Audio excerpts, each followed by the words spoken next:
Thank you, Suan, for holding the fort. This is a session that, both of us, I think both of us are very excited about. There are so many options that are not available to us in Singapore. There's, of course, egg freezing is the one that has been talked a lot about in the papers recently, but also many other options: donor eggs, IVF, surrogacy, PGS at a very sort of basic level, so that women don't have to suffer through, consecutive and to some extent unnecessary miscarriages. I think the alternative can be quite cruel and very, very difficult to manage emotionally and mentally. So we're very excited. I think, until that message gets through in Singapore, there are options. Some of the closest options would be across the causeway. Right now, during COVID, that seems very inaccessible, but it has been done before by a lot of women. And I think when the COVID restrictions are released, it would also be a sort of convenient option for a lot of women and families in Singapore. So we're very excited to have Dr. Leong join us today to speak about alpha fertility. We've got lots of burning questions. There were lots of questions just from ourselves and also from all the viewers. So we're hoping to have them dial in as soon as possible. He has requested to join. I'm not seeing that right now. Oh, I'm seeing alpha fertility joined. So hopefully we'll be beginning right away. Hi, Hello. Dr. Leong. Hello. Hello, how's everyone? Hi, Dr. Leong. Thank you so much for being here today. Thank you so much for joining us. We're No worries. very privileged to have you and Alpha Fertility join us. Just a little bit about Fertility Support Singapore. We are a group of women that have, journeyed with infertility or are currently on that journey. And so we were a group of women that wanted to pull together resources in a very comprehensive way so that families could reach this information quickly, and they could also get support from people who had personally been through this, which, as there are many women who are going through, some pretty rough patches. So hopefully you and Alpha can help them and also help us. So if we maybe get started right away. Can you tell us a little bit about alpha fertility and yourself? Sure. And then maybe if you could give us a little bit of insight about what is the difference between alpha fertility and some of the other names that we've heard of, just across the causeway, Tropicana, Sunfert, etc. Help us understand about alpha. Okay, Alpha Fertility Center, basically Alpha IVF Group, is IVF center with a bunch of IVF specialists, basically using the latest technology available worldwide in terms of IVF, artificial reproductive technologies, to assist many couples, not only in Malaysia, but internationally across the causeway, like you said, Indonesia, China, Australia, New Zealand, and even Europe. And we've been doing it since 2011. Alpha IVF has been around since 2011. But even before that, prior to that, the group of doctors, which consists of Alpha IVF nowadays, have been doing IVF even way before that in other places prior to that. So since 2011, we have grown very much along with the times of what is available for IVF in terms of technology and modalities. Well, I won't blow my own horn, but I won't talk about other IVF centers. But let's talk about what we offer in Alpha IVF. So IVF has gone a long way since the late 70s until today. And as you know, technology is something that evolves over and over and over again. So basically, today, we can do IVF in terms of going well into genetics of IVF, meaning that IVF, as you know it, test tube baby program, as laypersons call it, is to get the embryos of the couple from their gametes, meaning their eggs and their sperm, and then we have embryos to transfer. And now we can even get into genetics, testing the DNA or genetic material of the embryo to ensure that whatever embryo we transfer is going to be a healthy, normal embryo, to ensure the maximal success rates and the couple can have the assurance that the embryo or the ongoing child in the future will be a healthy one. Understand. Help us understand, are you related to Alpha Singapore? And do you work together with Alpha Singapore? Is it possible to do sort of coordinated cycles where women can do the stimulation in Singapore and then go to Alpha Malaysia for the retrieval? Yeah, most definitely. Alpha Singapore is our sister company. Basically, I started about, I think, sometime like 2 years ago, just before COVID, in Novena, yeah, in Singapore. So Dr. Tan Heng Hao, who's running Alpha IVF Singapore, is a good friend of mine, and we do keep in touch. And yeah, and of course we can work hand in hand. In fact, we have, and we still are. You know, so because sometimes of logistics, it may be easier sometimes for Singaporeans to get the initial IVF started in the home ground. Sure, yeah. And do you work with other clinics in Singapore? So if they were looking at coordinated cycles, not with Alpha Singapore, but with a different doctor in Singapore, is that possible? Yeah, sure. We work with I can say almost all the IVF centers, the renowned IVF centers in Singapore has worked with us throughout the years, more than a decade of our existence. Understand. And how, for women who would do the whole process in Malaysia compared to Singapore, what is that difference if they were to do the IVF there rather than the IVF in Singapore? Yeah. Well, prior COVID, everything was easy, right?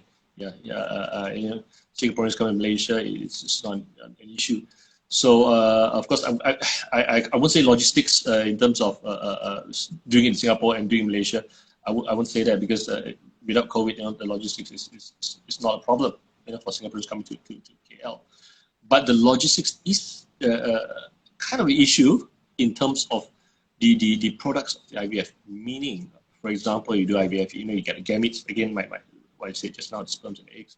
You get the embryos, and for example, the embryos may have to be transferred, you know, from Singapore to KL, you know, or vice versa, whichever way we're looking at it. So so some question, you know, why we need to transfer? If we do one place, we do another. Why do we need to have a partial treatment like you mentioned in Singapore and then partial treatment in KL? Because of just what I said earlier, which is the assessment of genetic material in Singapore is not something that's readily available in Singapore. So therefore, women or couple who need this assistance of this what we call PGT, pre-implantation genetic testing, PGT, who needs PGT or checking on the DNA or the genetics of the embryos, would have to have the embryo with us. So either you do the IVF cycle in Singapore, transfer the embryos over to us so that it can be analyzed, and subsequently have the or the embryos will have to be transferred back after they've been analyzed back to Singapore, which could be an issue sometimes. Yeah. So it's logistics of the embryos. Yeah. Understand. And if they were to transport these eggs and embryos, what are the options for transporting them? Is there such a thing as a courier, or do they have to? Yeah, I mean, it's been done. With basically, even you know, in our center, we'll be transferring embryos.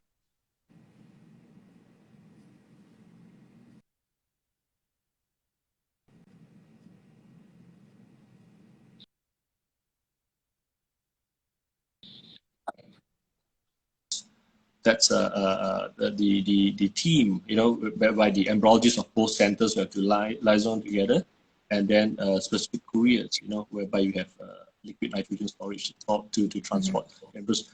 That is not difficult in modern day. In fact, I would say it's probably and not very expensive, right, to do as well. Yes, not the end of the world. It's not expensive, but sometimes certain issues arise. Which of course anybody who's gonna involve themselves in this logistic thing should consider is the legality of doing it, the laws that apply in certain countries. For example, prior to this, Singapore. Let's talk about Singapore since we are addressing the Singapore audience. Embryos that has been PGT has been applied, meaning has been analyzed genetically, cannot be transferred back to Singapore because Singapore don't do PGT routinely, right? So, Yes. so that there is a legal snag, I would say, whereby the embryos that has been analyzed by us or anywhere else basically cannot be transferred to Singapore.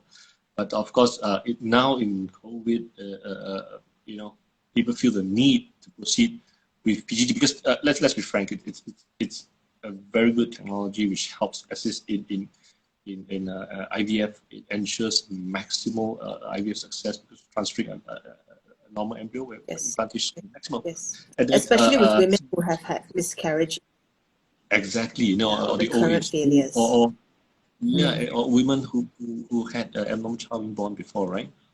So, so I think the Singapore government has understood, the need and some some allowances have been allowed now, but application is the thing. So a bit of red tape, So nowadays, so yeah, I Understand. say. So the bottom line is that you can transfer embryos out of Singapore if they are untested, right? Or if they are your own. But then if you have PGT'd them outside of Singapore, you cannot transfer them back into Singapore. But let's say if it's a non-PGT, for example, I have embryos in my center or any center in Malaysia or anywhere else. If PGT has not been done, they can be easily transferred back to Singapore. But if PGT has been done, then there's legality and red tape involved. Understand. So PGT tested embryos cannot be transferred back, but otherwise it is free to transfer in or out for untested, right? Yes.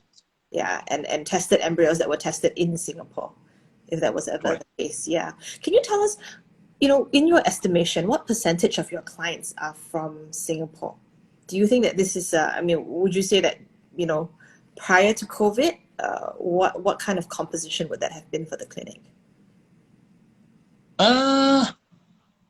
Prior to COVID, okay, I would say most of the Singaporean couple who comes to us will be those requesting PGT.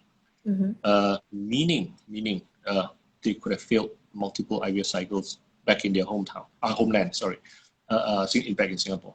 So even their local specialists who knows very well, would have advised them, I think you would benefit from PGT, but unfortunately, that so you have to be getting this done somewhere else. And so, what kind of percentage would you think of the patients that you see would have been from Singapore before COVID? Before COVID, I would say more than 50% of what I see will be international patients. Understand. International patients, I would say about 10 to 15% will be Singaporeans, because a vast majority will be from Indonesia and China. Understand. What about the live birth rates for women over 35 and over 40 at your clinic? We're asking sort of particularly for the older women, may have. Yeah, I think live birth rates, of course, we update ourselves all the time, and because we are RTEC accredited, meaning it's like the ISO, for IVF centers. So if you go on our website, you can see all the numbers there because it's been updated all the time. But what I want to say is that, of course, in general, you will know that the live birth rates will drop as women's age increases, namely the factors of egg quantity and egg quality, mainly quality. So as women age increases, the quality of the eggs decreases, and that's a well-known fact.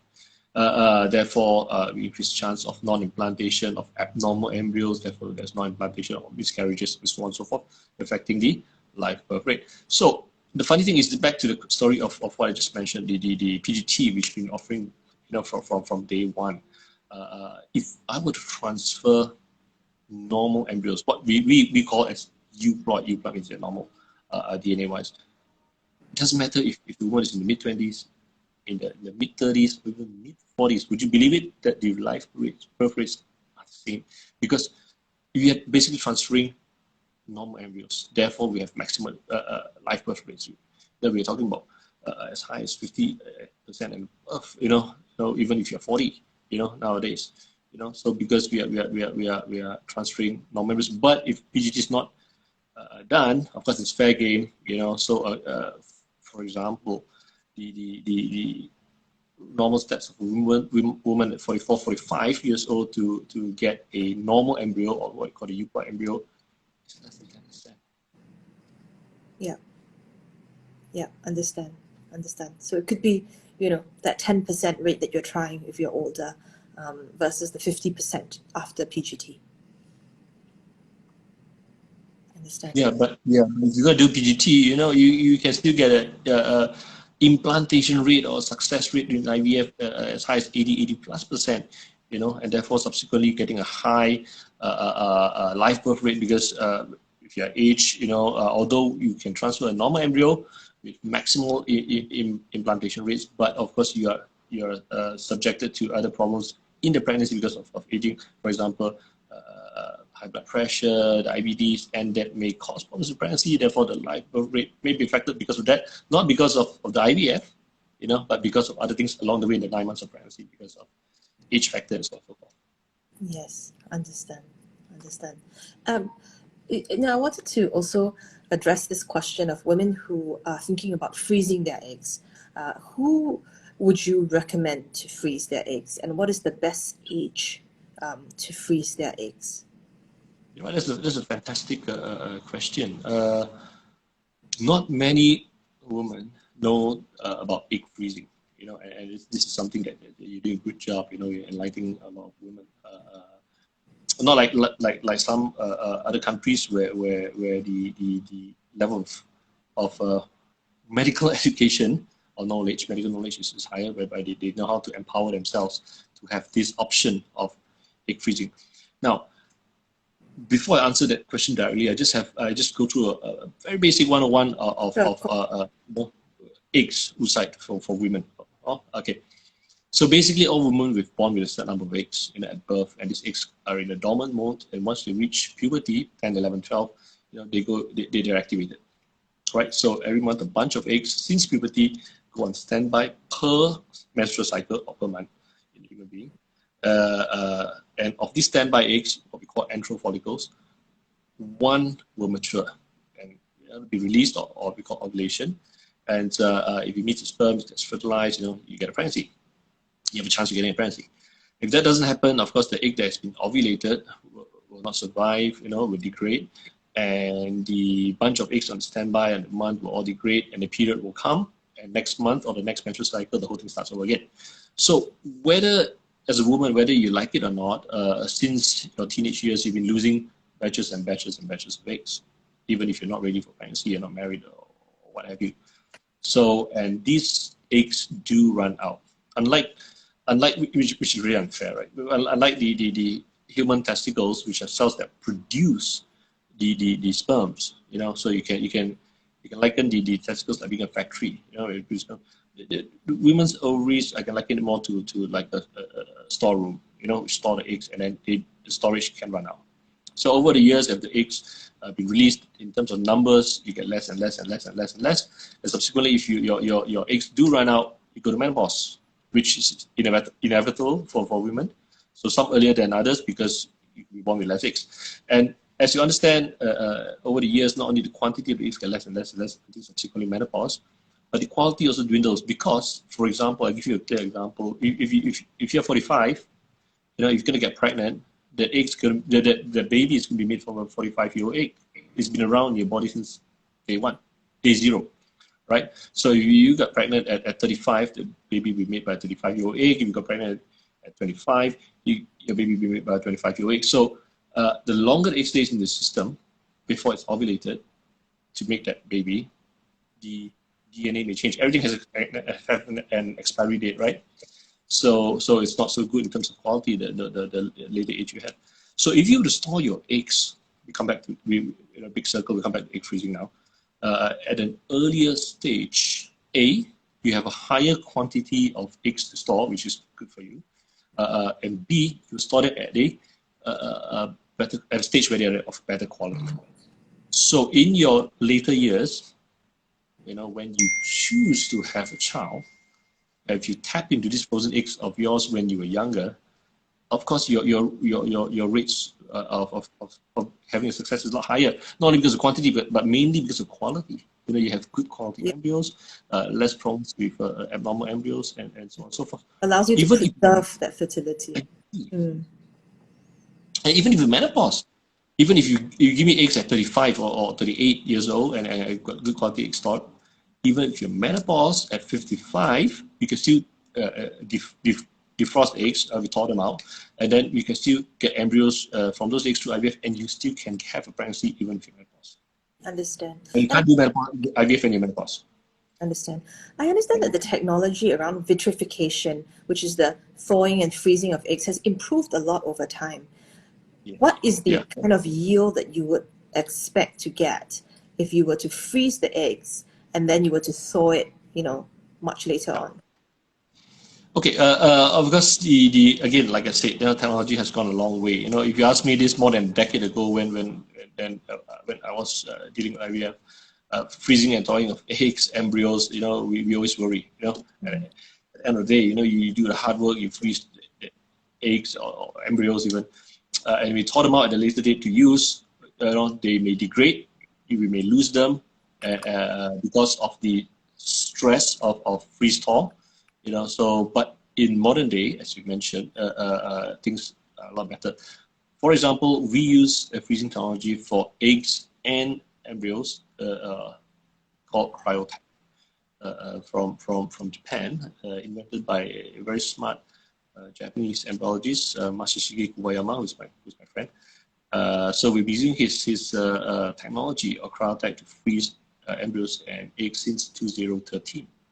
So if I were to, we're talking about eggs, right? Okay, so let's say if I freeze eggs using cryotype technology, and I were to thaw them out even a decade later, the acceptable loss rate is no more than 10%.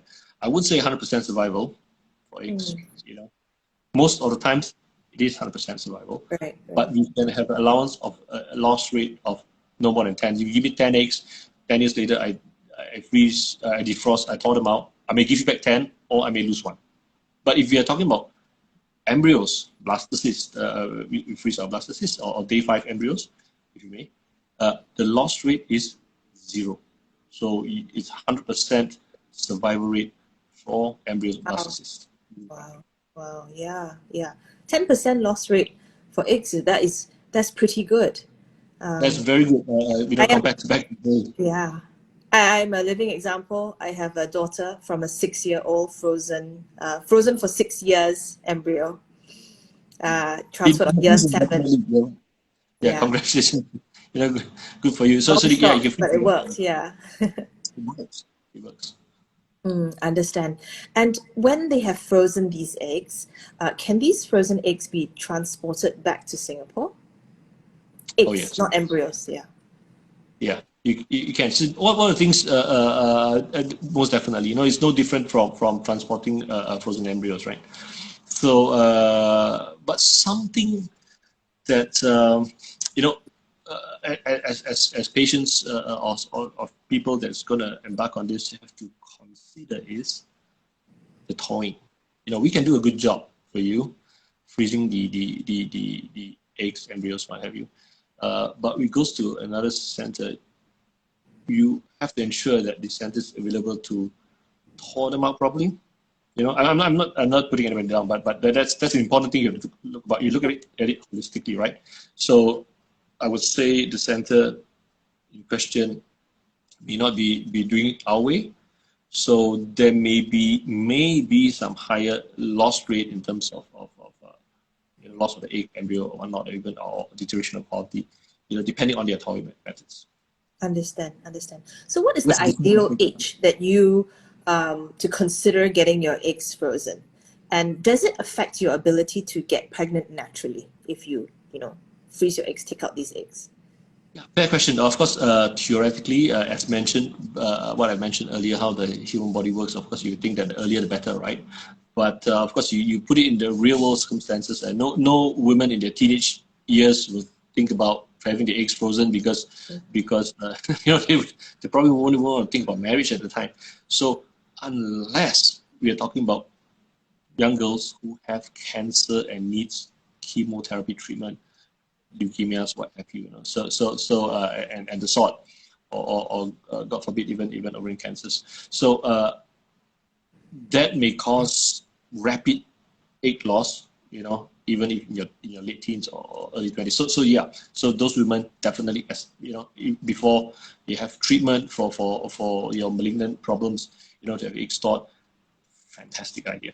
Right. So other than that, women who get married in the early or mid 20s, they probably be trying hard themselves anyway, naturally, or seeking what do you call IVF doctor to do IVF straight and not thinking about freezing their eggs, right? So I would say women who actually start thinking about this will be sometime in their mid 30s, whereby they are most likely, of course, in this scenario, not married, not thinking to get married yet because of the career path or what have you. So, but they would like to have children in the future, would like to get find a partner, life partner in the future, but not at that moment, when they're really reaching mid-30s, because they know in a couple of years they'll be in the 40s and early 40s and things may go right.